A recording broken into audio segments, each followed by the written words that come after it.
Hello प्यारे बच्चों, आप लोग कैसे हैं? गुड इवनिंग आप सभी को। और बताइए, आपकी परीक्षा की तैयारी अच्छी चल रही है? मैं हर रोज आपको एक वीडियो बहुत ही ट्रिक माध्यम से बता रही हूँ, जिसमें से अगर आपके परीक्षा में 2-3 क्वेश्चन रोज की ट्रिक से आ जाते हैं तो बहुत अच्छे से आपको वहाँ परीक्षा में आप करके आएंगे।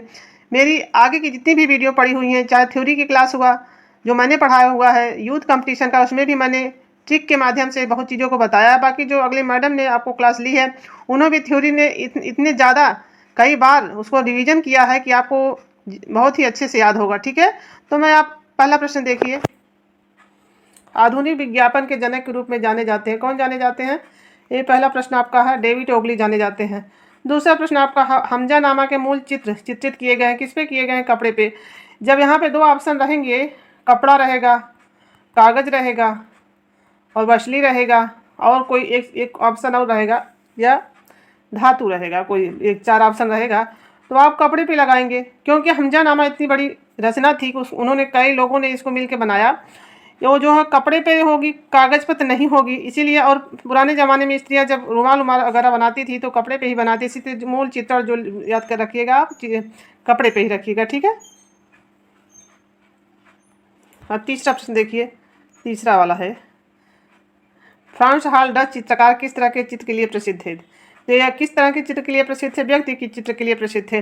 जैसे आप देखिए, इनके में भी प्रकृति के लिए आ जाएगा और वास्तु के लिए आ जाएगा, और एक ऑप्शन व्यक्ति रहेगा, तो आप क्या लगाएंगे? व्यक्ति चित्र के लिए। ये जो फ्रांस हॉल है, हॉल से माने हंसना बना लीजिए। जब ये हंसेंगे तो इनका व्यक्तित्व, जो आदमी हंसता है तो आदमी क्या कहता है कि उनका व्यक्तित्व बहुत अच्छा है, तो व्यक्ति ही चित्र बनाएंगे। ठीक है।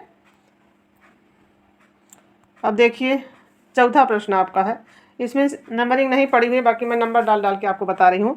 गुप्तकालीन देवगढ़ का मंदिर समर्पित है, किसको समर्पित है? ये देवगढ़ का दशावतार मंदिर जो है झांसी में आपके स्थित है, वो किसको समर्पित है?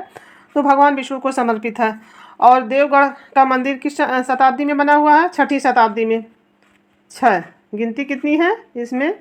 6 है। तो आपको हम एक ट्रिक बताते हैं, जैसे आपको, जैसे कि गुप्तकालीन विष्णु भगवान की गुप्तकालीन दशावतार की मूर्ति जो है 6ठी शताब्दी की है। तो देखिए, इसमें 4 अक्षर है, 1 2 3 4 अक्षर हो गए, एक मात्रा 5, एक बिंदी 6। तो इसे आप 6ठी शताब्दी, ये देवगढ़ से ही इसको 6ठी शताब्दी याद कर सकते हैं। और ये पंचायतन शैली में बना हुआ है, पंचायतन शैली में बना हुआ है। पंचायतन का अर्थ आप लोग जानते हैं? इसमें क्या कहा गया है? जो जानते होंगे ठीक है, जो नहीं जानते इसको जान लें, क्योंकि आदमी नहीं जानता रहता तो क्या सोचता है कि नहीं कि पंचायत माने क्या इसका अर्थ होगा। तो इसे समझ लीजिए, इसमें 5 देवी देवताओं को एक ही स्थल पे जहाँ रहेगा, 5 देवी देवताओं की मूर्ति, उसको पंचायत शैली कहा जाएगी। जैसे उसमें से आपके शिव हो गए, विष्णु हो गए, कोई देवी हो गई, सूर्य हो गए, गणेश भगवान हो गए, 5 देवता जहाँ एक स्थान पर रहेंगे उसको पंचायतन शैली बोला जाएगा। ठीक है। तो ये आपको याद हो गया ना जो मैं बताई। अब देखिए, कला अंतः प्रज्ञा की अभिव्यक्ति है, तो ये किसने कहा था? ये 6ठा प्रश्न आपका है, 6ठा प्रश्न होगा ना। हाँ, अंतः प्रज्ञा की अभिव्यक्ति है, तो किसने कहा था? क्रोचे ने कहा था। जैसे अब कोई अगर किसी को किसी प्रकार की चिंता होगी तो अंदर से होगी, अंदर से होगी तो क्या उसके अंदर वो चिंता से किस तरह से अनुभव करेगा? उसके अंदर वो चिंता कोचेगी, एक तरह की पीड़ा देगी, कोचेगी सर, उसके अंदर ही अंदर उसको परेशान करेगी। ठीक है। तो इसको आप अंदर, अंतः प्रज्ञा, अंतर की आत्मा से जोड़ के अंतः प्रज्ञा को क्रोच याद करिएगा। ठीक है। तो 7वां प्रश्न देखिए, चित्रकारी में तैल रंग का उपयोग पहली बार किसने किया गया, कहाँ किया गया? तो ये हॉलैंड में, नीदरलैंड में। एक ऑप्शन 3 देता है, तीनों याद रखिएगा, हॉलैंड, नीदरलैंड और डच। तो इसकी जो है, इसकी खोज जॉन वाक आइक ने की थी ना इसकी। तो ये नीदरलैंड, डच और हॉलैंड। ठीक है। देखिए, गुप्त काल का प्रसिद्ध ईंट मंदिर स्थित है भीतर गांव कानपुर में स्थित है। तो ये पूछेगा कि ईंटों से निर्मित भीतर गांव कानपुर का मंदिर किस काल में बना हुआ है और कहाँ स्थित है? कहाँ स्थित है तो आप क्या लाएंगे? कानपुर में। और किस किस काल के लोगों ने बनाया है? किस काल के लोगों ने इसका निर्माण कराया है? तो जब भगवान विष्णु की मूर्ति कहाँ रखी जाती है? गुप्त स्थान पे, मंदिर के अंदर, अंदर यानी भीतर, भीतर वो रहेगा तो क्या हो जाएगा? वो गुप्त स्थान हो जाएगा ना। तो इससे आपको याद हो गया कि नहीं, जो मेरे कहने का मतलब है कि ये गुप्त काल की है। ठीक है।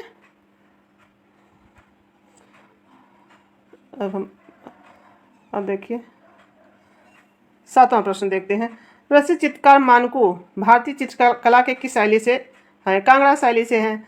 एक मानकू देखिए, इन्हीं की शैली बसोहली में थे ना, ये इमानकू बसोहली में थे, इन्होंने इमानकू जो है बसोहली में थे। तो एक गीत गोविंद को चित्रित किया था, इसके रचनाकार तो जयदेव हैं गीत गोविंद के। तो जब कोई औरत मड़कू इसको कई नाम से बुलाया जाता है, कोई औरत जब गीत गाएगी तो क्या होगा, वो मन को मोह लेगी। ऊपर से हम लोग कहेंगे भैया भाई आपने तो बहुत अच्छा गाया, मान गए आपने गीत बहुत अच्छा गाया, मान गए कि आपने गीत बहुत अच्छा गाया। अब एक देवीदास भी इसी में थे, देवीदास थे ना। तो जब हमारे भगवान देवी माता के गीत गाया जाता है तो क्या होता है, इनका रसमंजरी था। तो इसको हम काट के फिर से लिखते हैं तब आपको समझ में आएगा। देवी दास का रसमंजरी।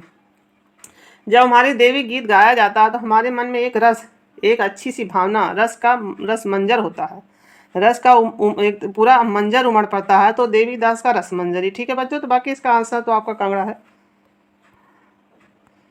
तो मैं आगे उसका क्वेश्चन उसके रचना में जो हुआ था वो बता दी, तो आपको थोड़ा सा प्रश्न और भी याद हो गया। 8वां प्रश्न देखिए, सारनाथ की बुद्ध प्रतिमा किस से गढ़ी गई है? चुनार बालू का पत्थर से गढ़ी गई है। धर्म चौक प्रवर्तक मुद्रा में है ना यहाँ पे।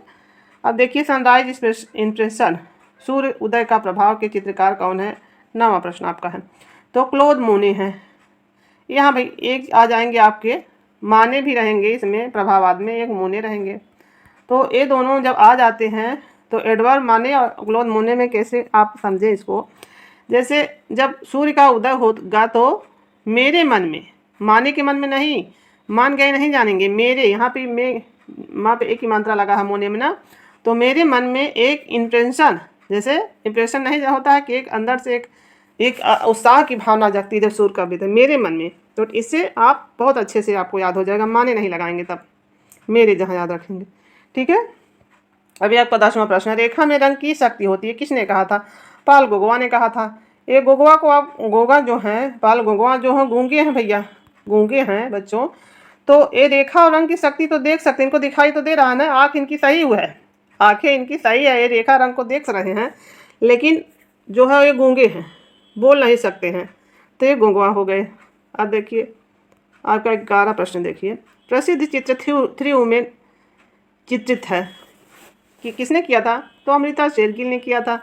अमृता शेरगिल का मैंने एक 1 लाइनर प्रश्न डाला हुआ है, वो इतनी अच्छे से अमृता शेरगिल के बारे में सब बताया है बच्चों की, आप अगर उसको शुरू से देखेंगे, 2 वीडियो अमृता शेरगिल का, एक थ्योरी डाली हुई है, एक 1 लाइनर प्रश्न, जिसमें से थ्योरी भी बेस्ट है और 1 लाइनर प्रश्न आप जब देखेंगे तो उसमें मैंने सारे इनके जितनी रचनाएं हैं इतने ट्रिक के माध्यम से बताया कि आपको एक बार अगर उसको पढ़ेंगे तो कहाँ वो संग्रहित है, कहाँ कैसे है, सभी चीज़ें याद हो जाएंगी। ठीक है। तो आगे वीडियो आप लोग देख लिया कर। यूथ कंपटीशन का भी जितना मैंने पढ़ाया हुआ है, अब यही मैं आपको बता दे रही हूँ कि वो थ्योरी भले ही मैंने पढ़ाई हुई है, लेकिन उसमें ज़्यादा मैंने थ्योरी को भी, जिसमें क्वेश्चन बने हुए हैं, सब ट्रिक से बताए हुए हैं। बाकी जो मैडम ने भी क्लासें आपको दी हुई हैं, बहुत बेस्ट दी हैं, उन्होंने जितना रीड किया है अपने क्वेश्चन को, जितनी बार रिपीट किया है, सब बहुत ही महत्वपूर्ण क्वेश्चन बताए हुए हैं, उसमें थ्योरी में भी महत्वपूर्ण क्वेश्चन को बताया है। तो आप आगे भी वीडियो देख लीजिएगा, जैसी आपकी इच्छा कहे, कोई ज़बरदस्ती नहीं बच्चों। देखिए, किसी कंपनी, ये 12 प्रश्न आपका है, किसी कंपनी का लोगो उसकी क्या पहचान है? कारपोरेट पहचान है, इसी को लोगो ही कहते हैं। लोगो यही, हाँ वही लोगो, उसकी क्या पहचान है, वही लोगो ही बता रहा, तो उसके कारपोरेट की पहचान है। ठीक है। अब 13वां प्रश्न देखिए, भारत में प्रिंटिंग प्रेस की स्थापना कब हुई है? 1556 में हुई है। 13 प्रश्न देखिए, मथुरा संग्रहालय में प्रदर्शित परखम यक्ष किस से संबंधित है, किस काल से संबंधित है? कुषाण काल से संबंधित है। ये दो मथुरा और जो गांधार शैली 2 थी ना, इसको। अब देखिए 14 प्रश्न आपका है, पाब्लो पिकासो की गवर्निका का विषय प्रसंग क्या है? तो स्पेनिश सिविल युद्ध है। ये मैंने आपको आगे वीडियो में कई बार बताया, गोया, डाली और पिकासो तीनों स्पेन में जन्मे। तो जब स्पेन में जन्मेंगे तो क्या ये युद्ध तो वहीं ही होगा, जहाँ इनका जन्म स्थान रहेगा वहीं से गवर्निका का भी जब ये बनाया उसको तो स्पेनिश से ही रहेगा। यहाँ चीन, फ्रांस, लंदन 3 चीज़ अगर युद्ध देगा तो आप क्या लगाएंगे? स्पेनिश लगाएंगे। ठीक है। अब देखिए 15 प्रश्न आपका है, काष्ठ और कपड़े से बने कुटुम काटम शिल्प कृतियाँ किसकी रचना? अवनीन्द्रनाथ टैगोर की है। अब इनकी गहन शक्ति देखिए, ये वाद शैली के जन्मदाता भी हैं अवनीनाथ जो बंगाल शैली में। तो इनके अंदर इतनी क्षमता थी कि ये पूरा आदमी कैंची से जब कपड़ा काटता है तो कट जाता है, लेकिन क्या कैंची से या कैंची से मशीन रहती है, लेकिन समझाने के लिए मैं आपको बता रही हूँ इनके, जैसे आपको थोड़ा सा हिंट देंगे तो याद हो जाएगा। लकड़ी को तो मशीन से काटते हैं, लेकिन ये अवनीनाथ में इतनी क्षमता थी कि ये क्या किए, ये लकड़ी को काट कर शिल्प की रचना कर दिए। तो ये यही यहाँ के मेन कौन थे, आपके अवनी बाबू थे। तो यहाँ के चित्रकारों में मेन ये थे कि इन्होंने कुटुम काटम शिल्प का निर्माण कर दिया। बाकी यहाँ पर गगनेन्द्र नाथ भी आएंगे आपके, और क्षितिनाथ मजूमदार भी आपका आंसर रहेगा, नंदलाल बोस भी रहेगा, जिसमें से आप आंसर क्या लगाएंगे, अवनीन्द्रनाथ टैगोर। ठीक है। अब देखिए 16 प्रश्न आपका, किंग वॉल्चर और ग्रिफिन चित्रित किया था, किसने किया था, मंसूर ने किया था। ये जहांगीरकालीन चित्रकार है। ठीक है। अब देखिए 17 प्रश्न आपका है, भारतीय पुरातत्व विज्ञान का जनक समझा जाता, किसको समझा जाता, अलेक्जेंडर कनिंघम को। अब 18 प्रश्न आप देखिए, ये 18 प्रश्न आपका, राम किंकर बैज ने अधिकांश मूर्तियाँ किससे बनाई है, सीमेंट और कंक्रीट से बनाई हैं। राम किंकर बैज जो है, जिनका बचपन आप लोग जानते होंगे कि बहुत गरीबी में बीता हुआ है। जब आदमी के पास साधन नहीं रहेगा तो क्या इस्तेमाल करेगा, ज़्यादा से ज़्यादा कंक्रीट और सीमेंट में ही इस्तेमाल, बहुत सस्ती सस्ती चीज़ें करेगा। जिनके पास माध्यम रहेगा वो धातु और उस तरह मूर्तियाँ गढ़ेगा। इन्होंने पत्थर, सीमेंट, कंक्रीट में ही मूर्तियाँ ज़्यादा गढ़ी हुई हैं। अब 19 प्रश्न अपना देखिए, तेली का मंदिर स्थित है, कहाँ स्थित है, ग्वालियर में। अब देखिए ये तेली है, जो तेली देख रहे हैं ना, तो यहाँ भी ला है, यहाँ भी ला, तेली में। तो आप इससे शब्द से याद करके रखिएगा कि तेली ग्वालियर, तेली ग्वालियर। ठीक है। अब देखिए ब्लू पीरियड का संबंध किससे है, पाब्लो पिकासो से है। और घनवाद को 2 भागों में बांटा गया, संश्लेषणात्मक और विश्लेषणात्मक। तो जिसमें से इनका भी दो काल बहुत मशहूर है भैया, गुलाबी काल और नीला काल। 1 से 4, 4 से 6, 1 से 4 नीला काल है और 4 से 6 गुलाबी काल बना। और निग्रो काल में एक काल इनका है, निग्रो काल, इनकी इसका सन तो नहीं याद है। तो इसी काल में इन्होंने अभिनव की स्त्रियाँ बनाई थी। ये बात अगर क्वेश्चन आ जाए उन्हें की स्त्रियाँ कब बनाए, किस काल में बना हुआ है, तो निग्रो काल में। ठीक है। और बाकी आप तो देख ही रहे हैं सब इनका। घनवाद के में 4 चित्रकार हैं, ग्रीस, फर्नांडीज और ब्राक और ए पिकासो। ठीक है। अब देखिए ये 20वां प्रश्न है, क्या प्रश्न भूल जाते हैं प्रश्न बताने में। पुरातत्व स्थल धौलावीरा स्थित है, कहाँ स्थित है, तो गुजरात में। अब गुजरात में जब स्थित है, इसको कैसे याद रखेंगे आप, जब हमारे सैनिक लोग युद्ध में जाते हैं, कारगिल युद्ध हुआ या कहीं भी युद्ध हुआ, तो वहाँ जब सैनिक हमारे पहुँचते हैं तो क्या सभी लोग बेचारे वापस आते हैं, कुछ लोग तो वहीं क्या होते हैं, गुर्जर जाते हैं, यानी कि मर जाते हैं, शहीद हो जाते हैं। तो इससे आप जहाँ धौलावीरा और वीर देखिएगा तहाँ गुजरात लगा दीजिएगा। ठीक है। अब 21 प्रश्न आपका है, प्रसिद्ध चित्र पैनल जिनमें इंद्र के साथ अप्सराएं व किन्नर दंपति व अजंता की किस गुफा में है, तो 17 गुफा में है। 17 गुफा को चित्रशाला कहा जाता है, इसी को चित्रशाला कहा जाता है। इसमें बहुत ही महत्वपूर्ण चित्र सभी मिले हुए हैं, जिसमें माता पुत्र हुआ, भिक्षुक बुद्ध हुआ, भिक्षुक बुद्ध भी इसी में है। और जब 16वीं गुफा जो है इसी में मानसा राजकुमारी है, गृह त्याग भी इनका इसी में 16 में है। ठीक है। इतना बात आप लोग याद रखिएगा। अब देखिए भारतीय कला में मेधी शब्द, 21 प्रश्न है, मेधी शब्द वास्तु किससे संबंधित है, तो वास्तुकला से। किससे संबंधित है मेधी, वास्तुकला से है, जो हमारी वास्तुकलाएं थी, मूर्तिकला नहीं वास्तुकला। ठीक है। अब देखिए चित्रकला की राजस्थानी शैली में शिकार दृश्य मुख्य रूप से चित्र बनाया जाता था, किस प्रकार से चित्र वहाँ बनाए जाते, तो कोटा शैली। किसको मौलिकता किसने, उम्मेद सिंह ने प्रदान की थी, राजा उम्मेद सिंह के समय कोटा शैली को मौलिकता प्रदान हुई थी। ये आपका 22वां प्रश्न था। ठीक है। अब 23 प्रश्न देखिए, भारतीय प्रतिमा विज्ञान में चक्र पुरुष तथा गदा देवी के परिचायक के देवता के रूप में चित्रित किए गए, किसके रूप में, विष्णु के रूप में। अब हमारे भगवान विष्णु ही वहाँ जब नहीं चक्र, जब वहाँ अर्जुन के साथ जब रथ पे रहते थे तो इनका चक्र उड़ता था, चक्र इनका मेन था, तो इनका चक्र और गदा विष्णु भगवान है। और जैसे जो बोला था कि 100 गलतियों को माफ़ करेंगे, तभी भी इनका चक्र उठा था, किसने, शिशुनाग ने कहा था, किसने, तो 100वें गलती पर इन्होंने, उसका नाम तो शिशुनाग ही था, ये कोई कहानी है ना, तो इनका भी चक्र उठा था। तो इस कहानी से आप अगर किसी महाभारत की कहानी से इनका याद रखेंगे तो चक्र और गदा विष्णु ही लगाएंगे। ठीक है। पंचायत, अब आपका ये 23वां प्रश्न है, पंचायत प्रकार का मंदिर कहाँ किसको कहा जाता है? कंदरिया को, महादेव मंदिर को कहा जाए प्रचारांतर प्रकार का। आगे मैंने इसको 5 देवताओं से संबंधित बताया था ना, विष्णु, शिव, सूर्य, देवी और गणेश भगवान। 5 लोगों का जहाँ एक साथ विराजमान रहेंगे उस शैली को पंचायत शैली के रूप में जाना जाएगा, पंचायतन मंदिर के रूप में जाना जाएगा, जिसमें से देवगढ़ का हो गया और ये जो आपका कंदरिया का हो गया, एक और कोई है। देखिए ये आपका 24वां प्रश्न है। सोमनाथ होर किसके लिए प्रसिद्ध हैं? कार्यकर्ता, कलाकार, प्रिंट मेकर के रूप में प्रसिद्ध है। इसका आंसर है कार्यकर्ता, कलाकार, प्रिंट मेकर के रूप में प्रसिद्ध है। अब 25 प्रश्न देखिए।